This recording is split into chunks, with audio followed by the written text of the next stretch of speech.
Welcome to the Loving Truth Podcast, where it's all about finding clarity, confidence, and peace in the face of marriage challenges. And now your host, relationship expert, and certified master life coach, Sharon Pope. Hello, loves. This is Sharon Pope, and this is The Loving Truth.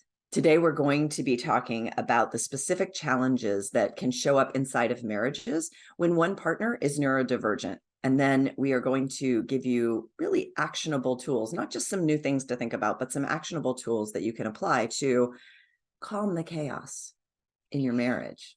Now, I have brought you a very special guest because I am not the expert in this field, but I happen to know some people. So I want to introduce to you parenting expert Dayna Abraham. She is an educator, a parent of 3 neurodivergent kids, and an ADHD adult herself. She's on a mission to create a more accepting world through working with parents, one challenging kid at a time. As the creator of the Calm the Chaos program, she has reached more than 41 million viewers and conducted online workshops for more than 200,000 people. She is the best-selling author of Calm the Chaos, the Super Kid Activity Guide, and Sensory Processing 101. Her work has been featured in HuffPost, Scary Mommy, BuzzFeed, Attitude Magazine, Lifehacker, and USA Today. Thank you so much for being here, Dayna. I am so excited to be here. Thank you so much for having me. Yes. Now, this is a marriage podcast, but before we go diving into that, I want to go to where your sweet spot is, which is working with parents of kids, of neurodivergent kids. So talk to me about so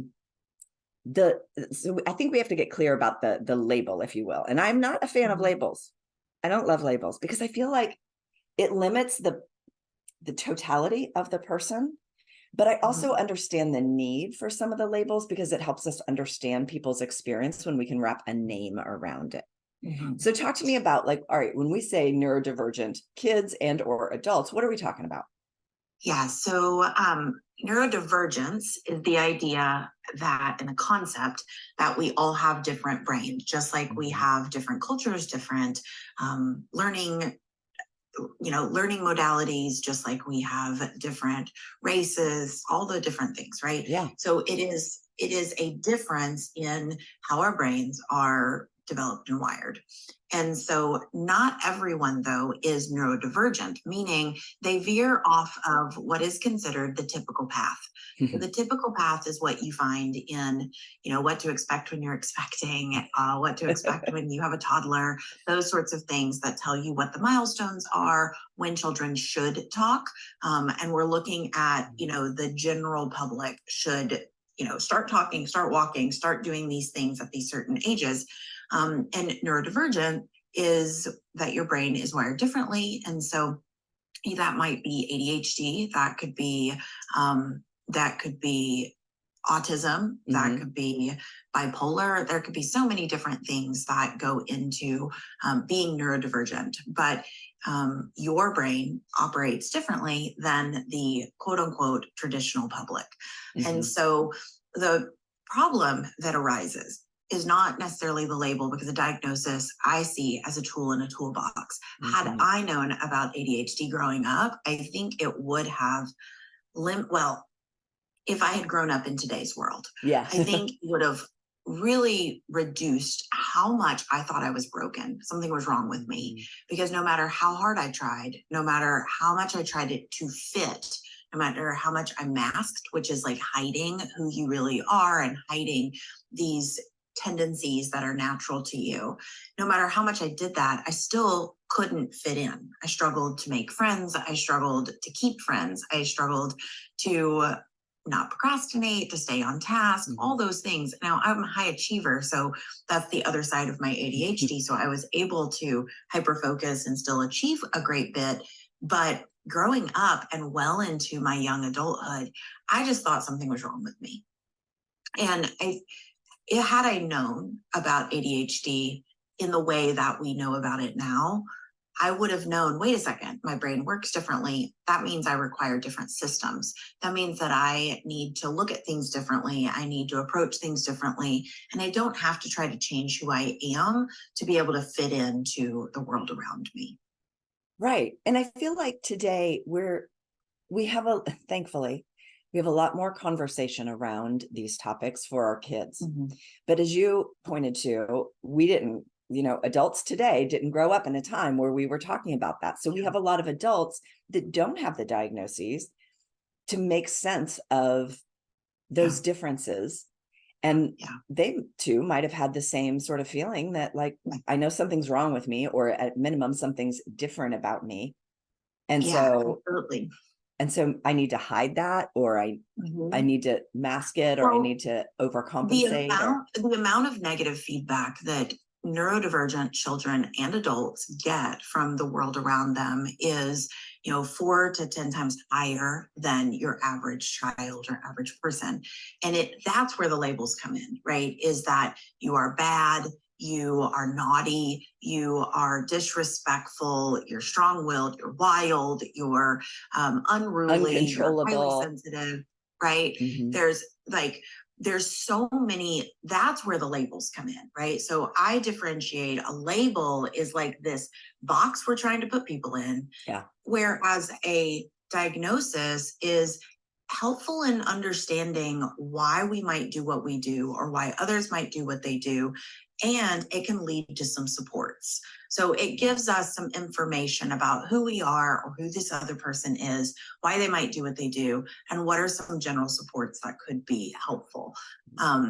And we can create a much more affirming and accepting relationship when we understand each other. We don't have to have that diagnosis to be able to understand each other, as long as we remove the idea that what people are doing is against us, that it's spiteful, that it's malicious. Now, I know once we get older, sometimes it does feel like that when adults are being, hurtful or doing hurtful things. When an adult, even especially like in a marriage, maybe they cheat on us, or they lie to us, or they hide things.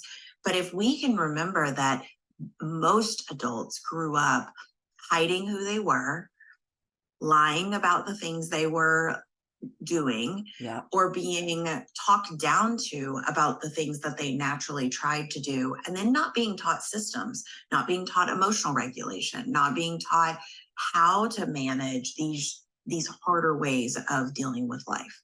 Well, and then what did you say that they get? Did you say 4 times the amount of negative feedback, or 40% more? What was the stat? Yeah, it's like 4 to 10 times. It depends on, the severity of how much they veer from being different from their peers. But it is far more common to get negative feedback instead of get feedback for who you are and the positive parts or the positive traits about who you are. So our spouse might have grown up with that 10 times the amount of negative feedback that a normal child would have. And just talking, some gender norms, men grow up being taught that they need to be men. Many men, not all, but many men grow up being taught they need to be tough. They need to be strong. They need to do well in school, go to college. They need to get a good job, and they need to be the breadwinner for the family. And if you are neurodivergent and you think out of the box, you might struggle in school, you might struggle to get good grades, you might struggle with authority. None of those things are necessarily bad or inherently bad, but the experiences you've had growing up are going to tell you that you have to fit in, that you have to conform if you want to be successful in life. And now those are our spouses. Those are the fathers of our children. And so they're going to have this belief, well, I had to make it work. Well, I turned out okay. And the truth is that they're probably hiding lots of pieces of themselves because they don't understand themselves. So there can be a little bit of the idea, like from a parenting perspective, of suck it up, buttercup, I did it. Like 100%. This is just how you do it. Yeah. And then that can be destructive, of course. For our kids too. And what I see is more times often than not, it is the female in the relationship who is doing the research, who is learning about what we know about brains, about child development, about children, about parenting that has changed. they're the ones in it. They're following the people on TikTok and on Instagram, and they're reading the books and they're doing all of the things.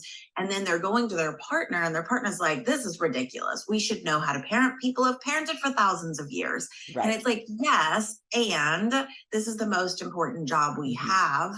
That and having a relationship with our partner. Those are the two most important jobs we have. And yet we like leave it to chance. We leave it to like hope and love. And that should be plenty with no tools. I always say that. Tools, no information, no background. I mean, we're dealing with humans. And so we're not dealing with a computer that has very clear set instructions of how to fix it or how to work on it or how to solve problems. You're dealing with human beings. And yet there is this overarching belief that we don't have to learn how brains work, how relationships work, what is the science behind it. And it's so important to know how to communicate and how to solve problems and how to recognize when your partner is triggered or when your partner has an underlying challenge that is part of who they are. Like, let's say they leave their socks around the house and you were just like, oh my gosh, you absolutely disrespect me. You leave your socks around the house. You never pick them up. How hard is it to pick them up and put them in the laundry basket? And I will tell you, I'm that spouse. And it is incredibly difficult to pick up my laundry. It is incredibly difficult to do very mundane, everyday tasks. Like, I do not fit the mold of the traditional, like, female figure in a relationship. I'm not the one that meal plans. I'm not the one that cleans the house. I'm not the one that does the laundry. If it was up to me, we would like just buy new clothes every week because I mean, I wouldn't really do that, but I wish I could. But wait a minute, like, so you talked about the male experience. I'd be super interested in the female experience of when you grow up neurodivergent and how that sort of can fly in the face of these traditional, like what a woman should be, what a successful wife and mother should be. A successful woman should, you know, go to school, do well, but for the sole purpose of getting married and having kids. And thank God this is changing, right? Like this isn't what our kids are growing up with, but it wasn't that long ago that we grew up with this. Like you go to school, you get a good job, you know, and then you live your life for a little bit and then you get married and you have kids, and this is going to be the best thing in your entire life. It's going to be wonderful for you. And then you're going to help in the school and you're going to organize play dates and all these things. Well, if you're neurodivergent, like you're going to miss appointments, you're going to forget to sign, you know, permission slips, you're going to get overwhelmed with sensory input by your kids. And so you're going to get triggered easily. You're going to yell more. You're not going to be that calm parent. So you're going to feel like a failure as a parent. You're going to feel like the most massive failure because you're not fitting these norms of, you know, like I went to a mom's night out the other night, and they're all highly successful women. They have great jobs, and they still fit the norm of a mom who has it together, has a really pretty house, hosts parties, go to galas, you know, like their kids are going to go to like the best college in the world, all these things. And I am sitting over there going, oh my gosh, like I am still the black sheep. Like it doesn't matter how old I get. I am still so not the norm in most groups. You know, it's kind of crazy. Like hearing you say that, it hit me because you said early on, you said our brains work differently. And it's one of the things that I teach, like my women, that like the male brain is not the female brain and our brains work entirely differently. But hearing you say that, it's like, well, of course we don't like, why has it taken us so long to get to this place that of course our brains work differently? Everything about us is unique and has all these little puzzle pieces, and they all fit together very, very differently. And why would our brains and how we process the world and information be that dramatically different? So I feel like if we can crack that open a little bit, then we can open people's minds to the fact that it's okay. It's all okay. Everyone's just processing things differently. And there's no right or wrong. It's no different than having like an introvert and an extrovert, or having someone who is highly highly motivated to be that achiever. I think of the Enneagram, right? So you've got those ones out there. If anyone's listened or knows anything about the Enneagram, you got those ones who are like high achievers, perfectionists, like need to be right all the time. And then you've got like your nines who are like loving and compassionate and they just want a big like warm hug and they don't really care about any sort of achievements, right? Like that's just differences in how we all operate. And I think the more that we can understand whether we have a diagnosis, no diagnosis or not, if we can stop assuming that what someone is doing is malicious and instead stay curious, we can learn so much more about the other person and we can come from a place of compassion and understanding. All right. So how do you, let's say that you have a hunch, like let's say your partner hasn't been diagnosed with anything. That's a lot of the times that I hear about this. They haven't necessarily been diagnosed, but in my research, I have diagnosed my partner. We like to diagnose our spouses with lots of things. I've diagnosed him. I suspect there might be something there. So does that mean I'm screwed in my marriage? Like, no, absolutely not. I mean, I think that you can bring it just like you would in any conversation. Let's say you're noticing something about, let's say your finances, and you take it to your spouse and you say, you know, I was doing some research and I noticed that we're doing this thing that is a sign that in 10 years we might, you know, we might not have enough money for retirement.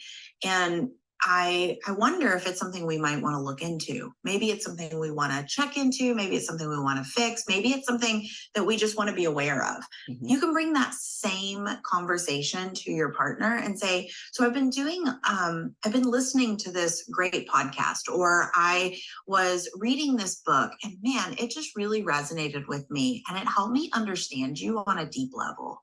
Like I saw you in so many of the examples in such a good way. Here's all the things that I saw about you. And then I started realizing that some of your struggles might also be very common. And so I noticed we fight a lot about these things, but this gave me such an understanding about you. I'm curious if you want to know more about it. And then you can open it up that way instead of, hey, I think you might have ADHD. Like we joked forever that I had ADHD or growing up, I would have been diagnosed ADHD. And it wasn't until like 4 years ago that it was like very clear. Nope, Dayna, like you are an ADHD adult and it's a lot of who you are. And so once we started recognizing and radically accepting that this is who I am, my husband was able to stop trying to change these very small things about me. But we still talk about some of the things that maybe I can work on that are hard for him. But we have some systems where, you know, once a week I go through and do a sweep to make sure I've gotten all of my dishes and all of the extra things. I mean, my work desk right now, if you could see it, my daughter laughs at me. There are 3 water bottles. There are 2 coffee cups and a brand new one that just came today. That was like my desk on a norm. And my husband's desk is over there and there is not an ounce of trash. Nothing is out of place. Everything like probably even has a Post-it note for where it goes back. Because he is like so like meticulous about his space. So instead of a blame or a shame type of thing, if we can bring it from a place of understanding of, oh, now that I know that you prefer to have clean, meticulous space, I'll try to make sure that I don't intrude in your space with the way that I kind of explode while I'm being creative. Right. So with that understanding, that seeking to understand, that's where you can reach for more compassion because you realize like, they're not doing it to piss you off. They didn't wake up this morning going, how can I hurt her most deeply today? Like no one's doing that. It's just that they're processing information differently and that we've got to let go of the idea that my way is the right way. My way is the correct way and their way is wrong. And so therefore I need to get them to change. And they don't have to recognize or accept a diagnosis. for you to have compassion and for them to have compassion for themselves.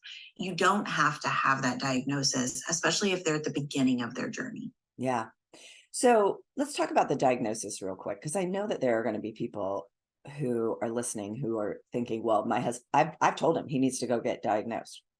He needs to go see someone, and he won't do it.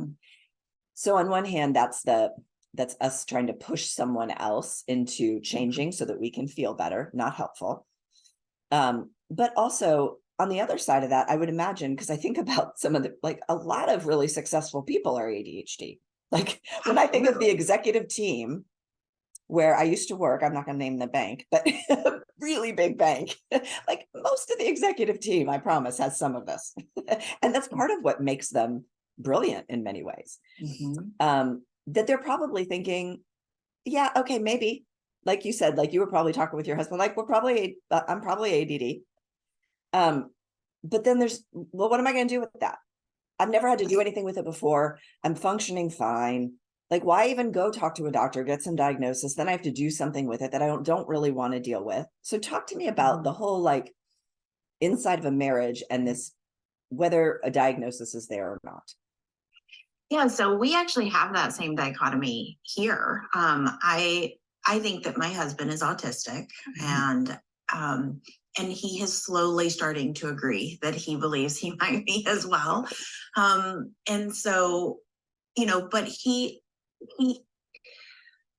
the qualities about him that make me believe that he's autistic are the things that he has used, like, he has found very positive coping ways to, like, survive in the world. Okay. He has self-taught himself computers. He self-taught himself music. He, by closing himself off and isolating and just being the fixer, it has really helped him be successful in life. And so to him, he's like, do I really need to figure out if there's something else here? And as we've continued on this journey together, he's like, wait a second, it does help me understand a little bit about my emotions. It helps me understand why I might react or respond a certain way to you. It's helping me understand why I need things a certain way. And I'm able to articulate that to you in a new way. When it comes to anxiety, when it comes to ADHD, when it comes to bipolar, things like that, there might be a medication or a support, even if it's a natural supplement, there might be something that could really help you be able to function in parts of your life that you didn't really feel very functionable, right? Like, there might be systems and tools out there. And so I think that's where the conversation goes a little deeper. So when someone says, well, I don't need to know, like, I've done just fine without it. It's like, yes. And why else? Like, what would be the harm, right? What are the pros and the cons? What would be the harm of learning? And especially if you're going to have children, I think the more we can learn about ourselves, then the more compassionate it's going to help us be when we learn about ourselves, we can be more compassionate with our children. And so just opening yourself up to that curiosity could be really powerful. Yeah. We'll find the compassion. We'll come up with the treatment plan. We'll do that for our kids. We don't expect to be able to need to do that with our spouse. And that's the difference. So talk to me about what are some of the behaviors that would show up inside of a marriage when someone has any of these, we'll just call them challenges, because it can look so many different ways. He could, if you've met one neurodivergent person, you've met one neurodivergent person, right? Like it's all different depending on who you are, what your background is, how much trauma you have from your past, of the experiences of being neurodivergent and not knowing.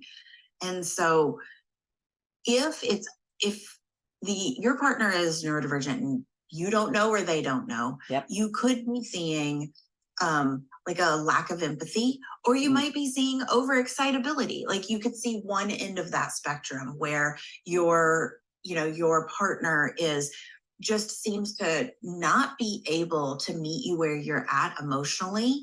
Either they're way hot or they're way cold, and like they don't feel anything, or they feel all of it all at once. Is that what you mean by overexcited? So they're just like all in when they feel, and then, or you go to tell them about things and you feel like you get nothing back. You feel like they don't understand where you're coming from. They can't relate to what you're going through, and they don't have the skills to kind of ask questions to understand where you're coming from.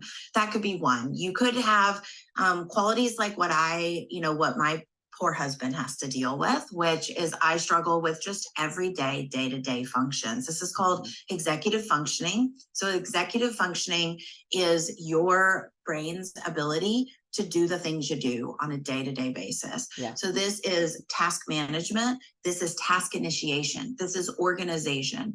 This is processing information. This is your working memory. So being able to remember the last thing that you were told. So my husband all the time thinks that I'm not listening to him, or I wasn't listening to him because I can't remember a conversation we had just 30 minutes ago. Wow. He's like, I told you this. And I'm like, you might have, but I don't remember it. So I need you to tell me again. And so for the longest, he just thought I wasn't listening. That's a beautiful example. People probably experience that all the time. They're like, you never listen to me. And then when they think they're not being listened to, they just stop talking. And then they just grow more and more disconnected. Yeah. When if you understood what was happening, it was like, oh, well, yeah, I just don't remember it. I need you to tell me again, please. Yeah. And another one, like for my husband, I'm highly aware of sensory sensitivity. So sensory sensitivities are sound, sight, touch, any of those, senses can be really overwhelming or underwhelming. So like it's those two sides. Again, you could have that risk taker spouse who is like always doing these like absolutely crazy things. You're just like, why would you do that? Like, why would you go and jump off that cliff? Like, why would you drive so fast? Why would you? Yes. Right? That's someone who's seeking that sensory input. Whereas you might have someone like my husband who tries to avoid all sensory input. And so he'll get noised out. He'll get touched out. We can only go to maybe 2 stores if we do errands. By the 3rd one, he is done. Like absolutely done. Can't go any further. And then he gets really like snotty after that. And so understanding and knowing that he has a limit to where he can go, instead of thinking like, oh, you don't dress nice because you don't respect me or you don't love me or care about me. Oh, you wear comfortable clothes because they feel best on your body. Yeah. Like understanding that instead of, again, taking it personally. Or, oh, I get that you don't want to go to the holiday parties with me, or you don't want to go to the school events, not because you don't care about me or because you don't respect me or because I'm not important, but because it is absolutely like painful to you to be in that kind of a crowd with those kinds of noises and with people bumping up against you. Yep. It's really uncomfortable. And when I know that, we can have such better conversations and we can plan ahead. The second part of this podcast is where we dive into some very specific tools that you can apply if you are in a relationship, an intimate relationship with someone who is neurodivergent. And the rest of this podcast can be found inside of my membership program, The Decision. So if you are in this position, I promise you, you need some support, you need some understanding, and you need some tools. So you can take that next step forward for yourself to see if The Decision is the next right step for you by going to clarityformymarriage.com.